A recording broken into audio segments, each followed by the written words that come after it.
it's totally different than preparing yourself to go out there for a couple hours? I mean, the hydrating is the most important. When you're in the cooler weather, you can drink a couple bottles of water before practice and you're good to go. Down here, it's a constant thing. You have to stay hydrated every day, all day. So it's just a matter of keeping the fluids in you. And I'm sure there'll be an adjustment period of what I have to do to after practice with my body, ice tubs, things like that. Things I've always done, but might have to do it a little bit more. So I'm sure there'll be a period of getting used to that. Josh, we've heard a lot from the coaches the emphasis of the working relationship between you and Laramie Tunsil. So how do you, as a veteran in that relationship, how do you approach that with them? I don't know. I don't think I've kind of gone about what I do the same over my career, and I think I'll continue to do that. I try and help out young guys, whether it's the guy right next to me or, the guy at the 3 spot or whatever it is. I had guys that I played next to when I was young, specifically Mark Tauscher, Scott Wells, Chad Clifton, guys like that.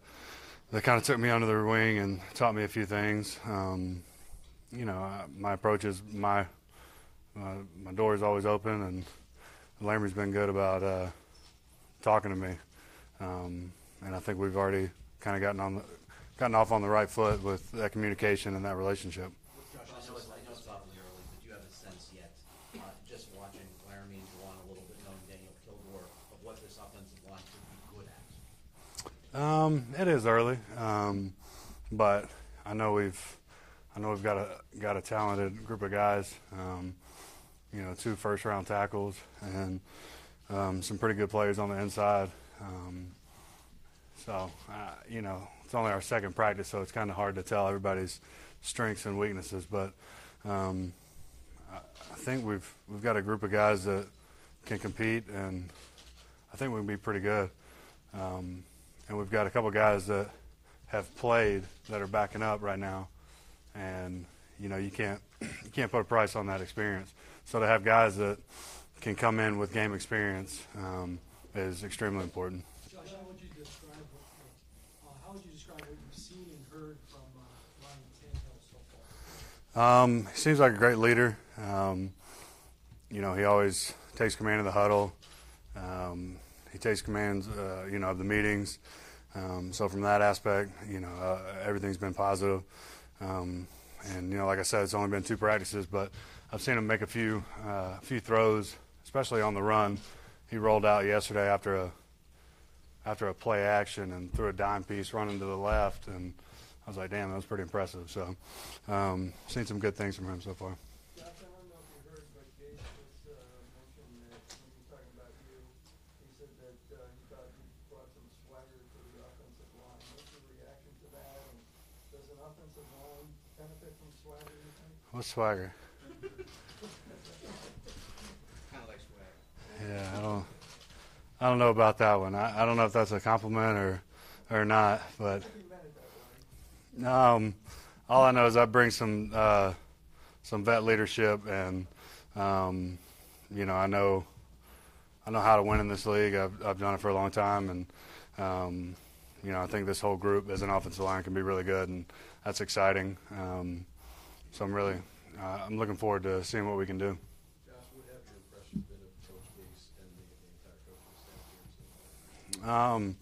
Anybody that can wear jeans and flip-flops like myself, I'm a big fan of. So Coach Gase has been great. Since I got to meet him on my visit here, I've really liked him. I was obviously with Dal and Wash in Chicago, and I've had a good relationship with those guys. So it's nice to come in and have a couple familiar faces. The scheme, I really love it so far. Hopefully that continues. So everything's been positive from the coaching staff. Yeah. Josh, you're getting ready to start your 11th year in this league. This isn't a business where longevity is often exist. You just reflect a little bit about how gratified you are to be able to do this long. Yeah, well, I've been blessed. Most of the time, injuries are what takes guys out of this league, and I've been extremely lucky. from that standpoint. And I've had great coaching and great players around me that have always helped me out, and I've just been lucky to stay healthy. Josh, do you think you'll get pushed to the point with this heat that the beard and the long locks have to go? That's a good question. I've thought about it.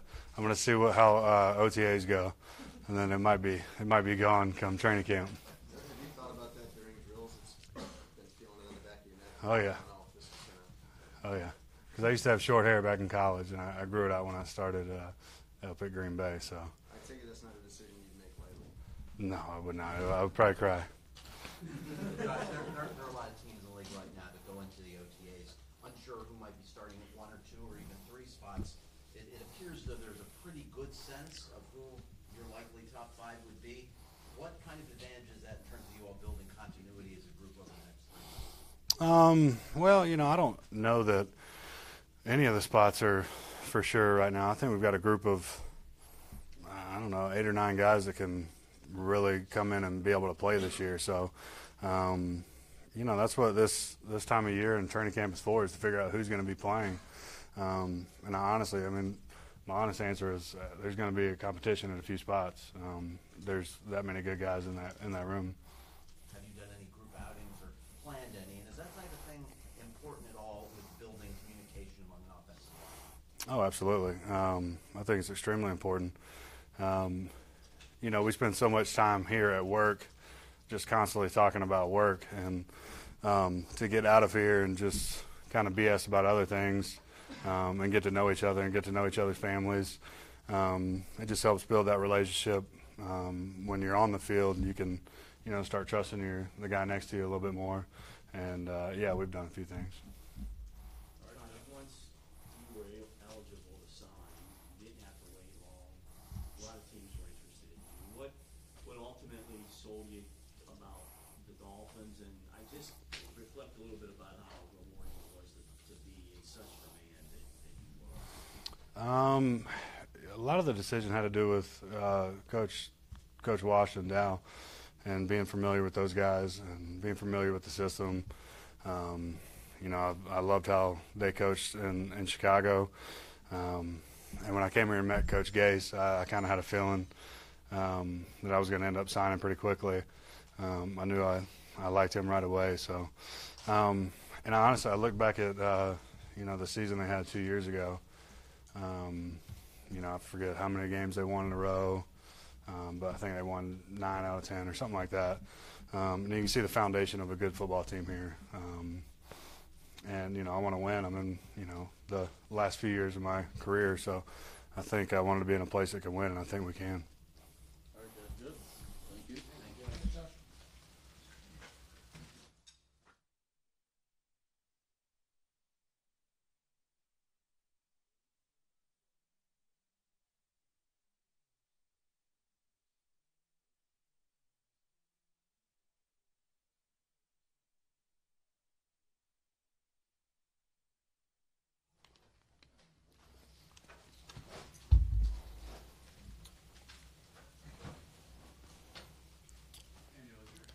Getting to know them on and off the field.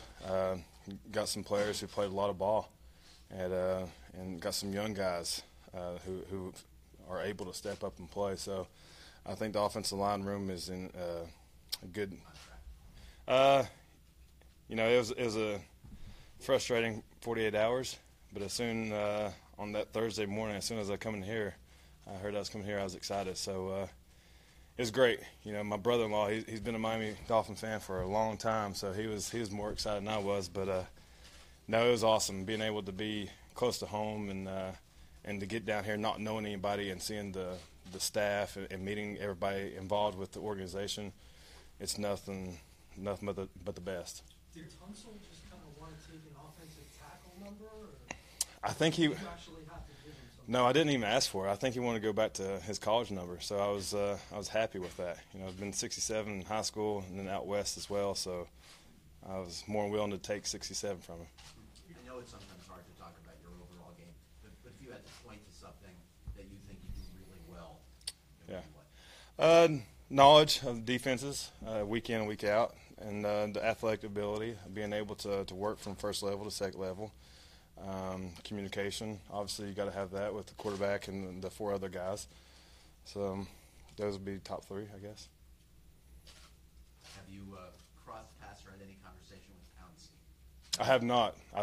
I've heard nothing but great things about Mike, and you know, I respect his game. We came out the same year together in 2011. I've watched him. Obviously, he's had some injuries and whatnot, but he's a great player, and nothing but respect for him and what he's done here.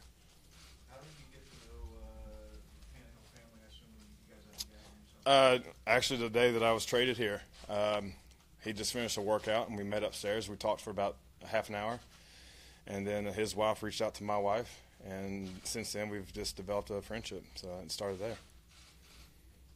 This might be weird, but did some quarterbacks have like snap preferences that you need to actually kind of learn about? In the past, I've had schemes where the snaps, shotgun snaps, were important, and placing it in different hips. But with Ryan, it was kind of a blank slate, so it was easy. I'm going to give him a spiral every time in shotgun, and he's going to get it in the chest or at the waist. So not too picky when you get that good of a snap. So. That's good. Thank you. Thanks, guys. Appreciate it.